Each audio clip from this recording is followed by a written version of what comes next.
How many times have you seen someone wearing a necklace with a cross, a tattoo, or even a t-shirt with this symbol?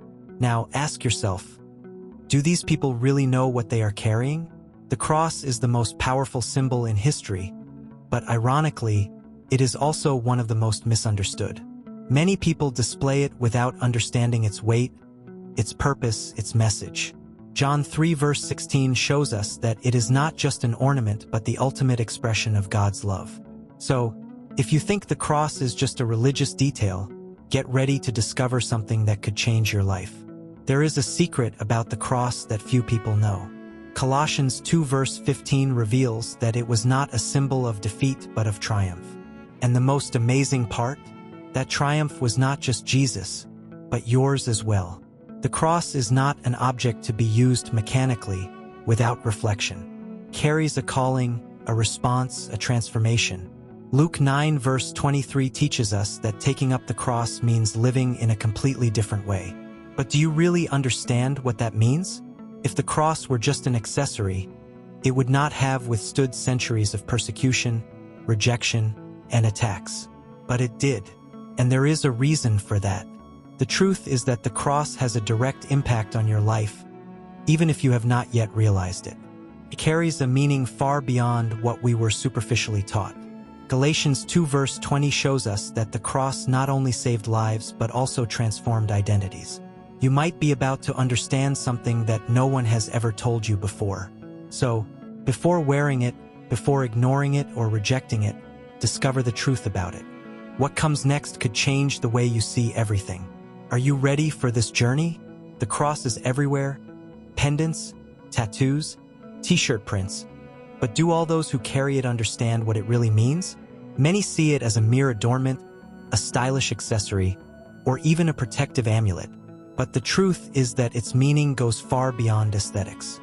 John 3 verse 16 reminds us that the cross represents a supreme sacrifice, an unparalleled act of love.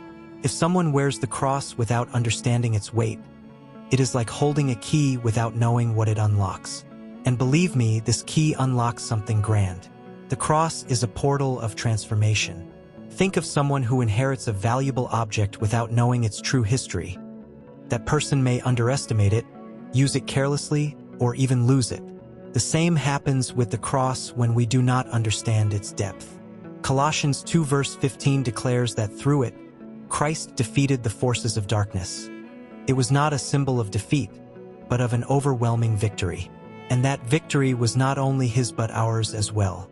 Those who understand this walk differently, speak with more conviction, and face challenges knowing that they have already won. And there is more. The cross demands a response. You cannot just look at it and continue life as if nothing happened. Luke 9 verse 23 challenges us to take it up daily, to carry its meaning in our actions, our decisions, and our faith. After all, what good is displaying a symbol if it does not reflect who we are inside? The same applies to other areas of life. It is not enough to appear to be something. We must live it in practice. And when we talk about living, there is a crucial detail that many ignore. The cross is not a burden but a path to true freedom. If there is one non-negotiable truth in the Christian faith, it is this. The cross was not an accident but a divine plan executed with precision. John 3 verse 16 makes this clear. God loved the world so much that he gave his only Son so that we could have eternal life. Now, stop and think, what kind of love would do that? Society teaches us to give only what is left over, but God gave what was most precious to him. That sacrifice was not just a tragic scene on a distant hill. It was the greatest act of redemption ever seen. That is why the cross cannot be reduced to a mere ornament. What makes this sacrifice so impactful? Imagine a debt you could never repay. You work, struggle, but the interest only increases. Until one day, someone enters your life and pays it off all at once. That is what Jesus did. Colossians 2 verse 15 teaches us that on the cross, he overcame darkness, canceling the condemnation that weighed on us. It was not just an act of mercy. It was a definitive blow against everything that tried to keep us imprisoned. If we fully understood this truth, we would live without guilt, without fear, and with the courage of those who have already been set free. But the question remains, what do we do with this freedom? Luke 9 verse 23 challenges us to take up our cross daily. But many prefer to only observe Christ's cross from a distance. The cross is not a spectacle to be watched, but an invitation to participate. It is not about carrying a burden, but responding with gratitude to this immeasurable love. Living with this awareness changes everything. It changes the way we treat others, how we face challenges, and how we see our purpose. And purpose, by the way, is something the cross reveals in an extraordinary way. For those who were there on the day of the crucifixion, the cross seemed like a clear sign of defeat. Jesus, whom so many called the Savior, was hanging between thieves, bleeding, humiliated, suffering. The enemy must have thought he had won. But the divine irony is that the apparent defeat was actually the greatest victory in history. Colossians 2 verse 15 states this precisely. Jesus disarmed the powers of darkness and publicly exposed them, triumphing over them. What seemed like the end was just the beginning. The cross did not mark the death of hope, but the birth of redemption. Think of a battle where the smaller, weaker army seems about to be crushed, until suddenly, an unexpected move completely changes the game. That is what happened at the cross. When Jesus exclaimed, "It is finished," he was not admitting defeat but declaring victory. Sin lost its power, death lost its sting, and humanity gained a new destiny. John 3 verse 16 reminds us that this triumph was not just for him but for all of us. The cross is the trophy that carries the proof that we no longer need to live in bondage. And if the cross represents victory, why do so many still live as if they were defeated? Luke 9 verse 23 teaches us that we must take up our cross daily. But that does not mean living a life of eternal suffering. On the contrary, carrying the cross means walking with the certainty that we have already won. Every challenge, every struggle, every difficult moment can be faced with the conviction that the outcome has already been written. And when we understand this truth, we begin to see that the cross not only gives us a new life but also completely redefines our relationship with God. The cross is not a neutral symbol. You cannot look at it and simply move on as if it were just another detail in history. Luke 9 verse 23 is clear. Following Christ requires denying oneself and taking up the cross daily. This means that the cross is not just something to be admired but a call to transformation. Many want the benefits of the gospel without the commitment it demands. But the truth is that the cross does not allow for neutrality. Either you respond to its call or you ignore it, and ignoring it is already a choice. Responding to the cross means understanding that it redefines priorities. Imagine someone who wins a lottery ticket and continues living as if nothing had changed. It would be absurd, right? Yet many do this with the cross. John 3 verse 16 shows us that God offered salvation freely, but many still live as if they need to earn their own forgiveness. Carrying the cross is not living under a crushing weight, but walking in the freedom of one who was bought at the highest price. And that freedom must be reflected in our daily actions. But here is the crucial point. The cross demands more than words, it requires action. If Colossians 2 verse 15 teaches us that Christ defeated darkness, then why do so many live dominated by fear, guilt, or doubt? The answer lies in the lack of surrender. Responding to the cross means trusting, living with the certainty that we no longer need to carry unnecessary burdens. And this response must be visible. How we forgive, how we handle challenges, and how we position ourselves in life. And speaking of forgiveness, the cross carries a powerful message about it.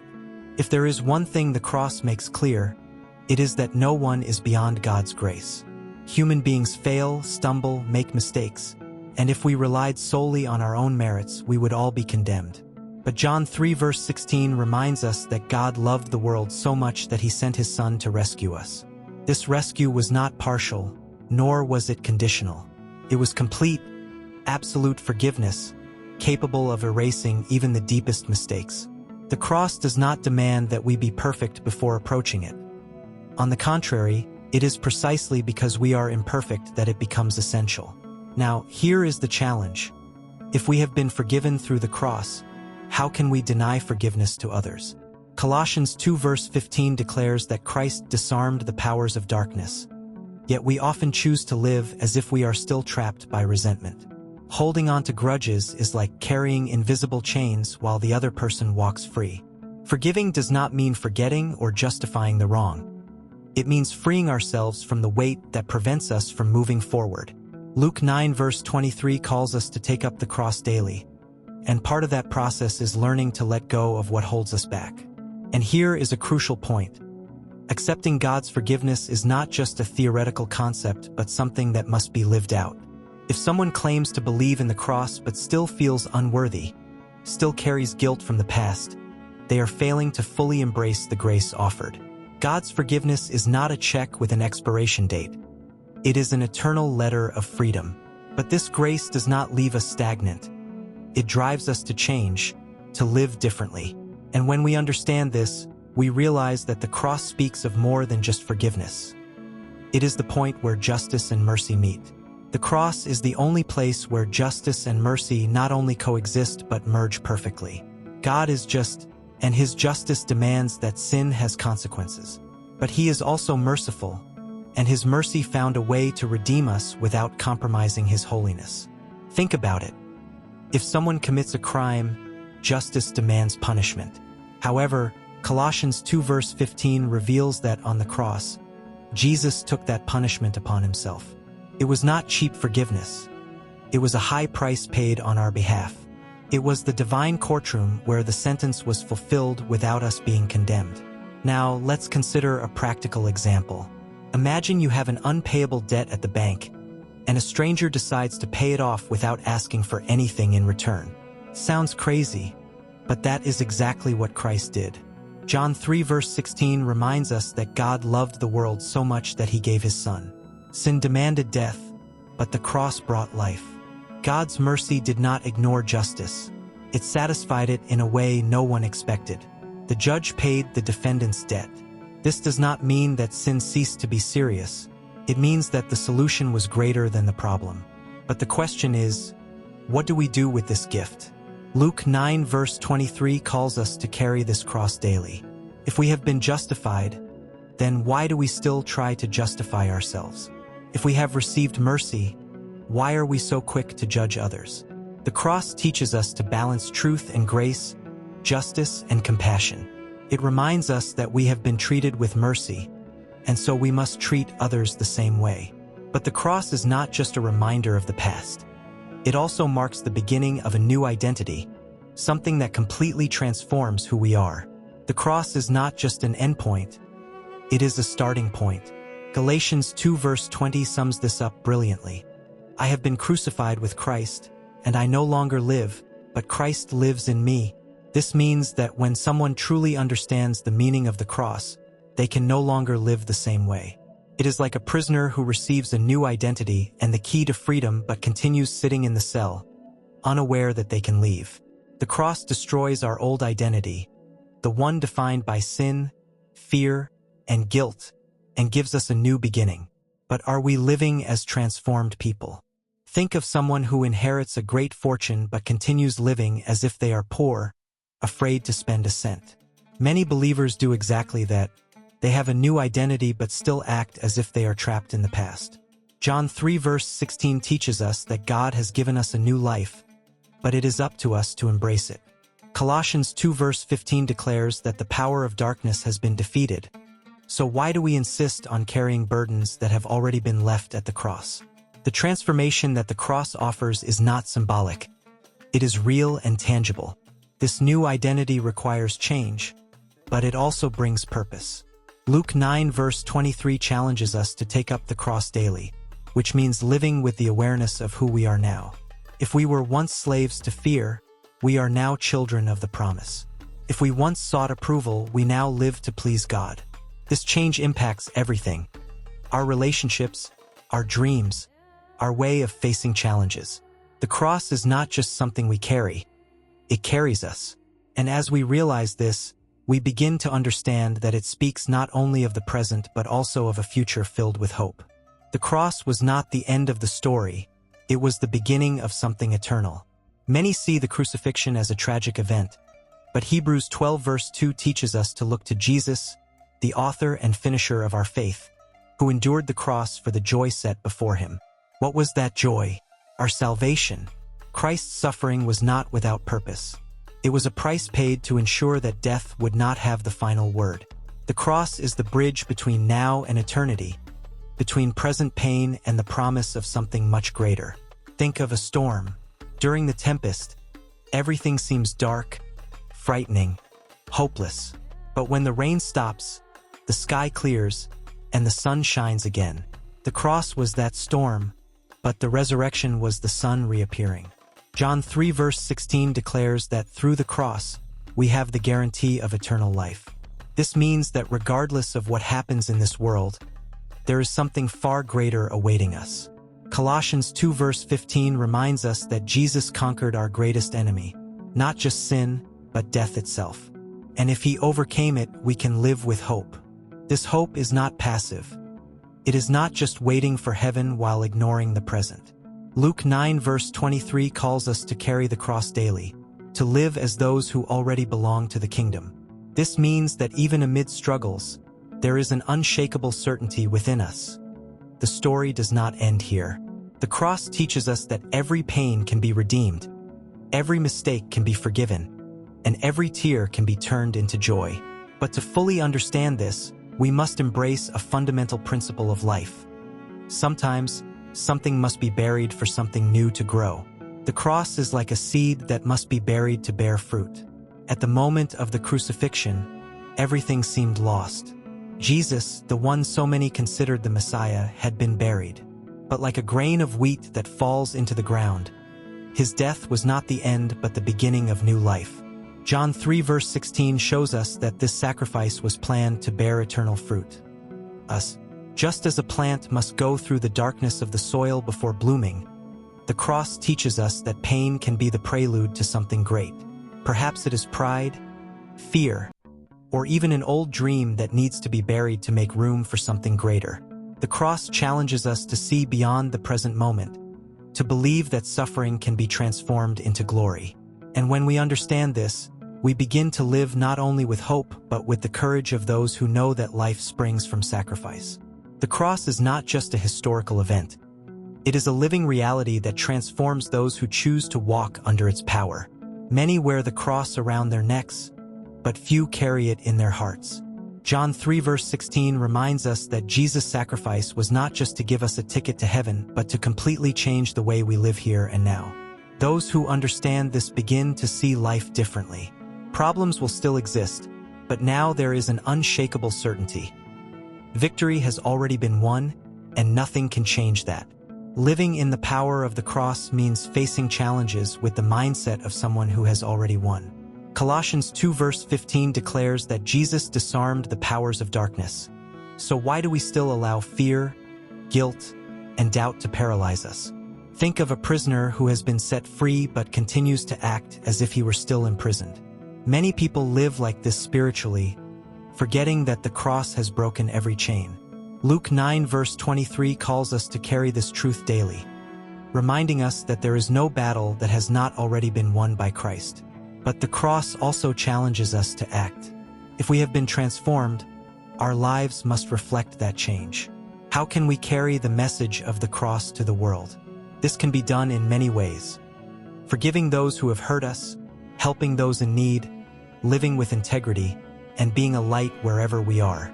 Living in the power of the cross is not about passively waiting for heaven, but about bringing heaven to earth through our actions. And this leads us to a crucial point. If the cross changed everything, then we must never wear it without understanding its true meaning. Now that you know the true meaning of the cross, the question remains, what will you do with this truth?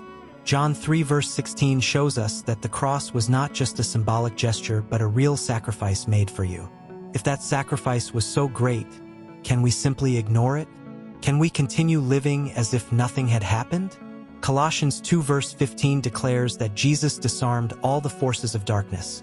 So why do so many still live imprisoned by fear, guilt, and doubt? The cross demands a response, and that response can only come from you. Perhaps you have been carrying burdens that are not yours, trying to fight battles that have already been won. Luke 9 verse 23 teaches us that following Christ means taking up the cross daily, not as a burden but as a path to freedom. And that freedom needs to be lived out in practice. How? Start by changing your mindset. Forgive those who have hurt you. Let go of what separates you from God. Allow this transformation to touch every area of your life. Galatians 2 verse 20 reminds us that our old identity is gone. Now, it is Christ who lives in us. The question is, are we living as those who have truly understood this? The cross is not an accessory, nor just a religious symbol. It is a calling, a challenge, an invitation to a completely new life, and the choice is in your hands. Will you continue seeing the cross as an ornament, or will you embrace its true meaning?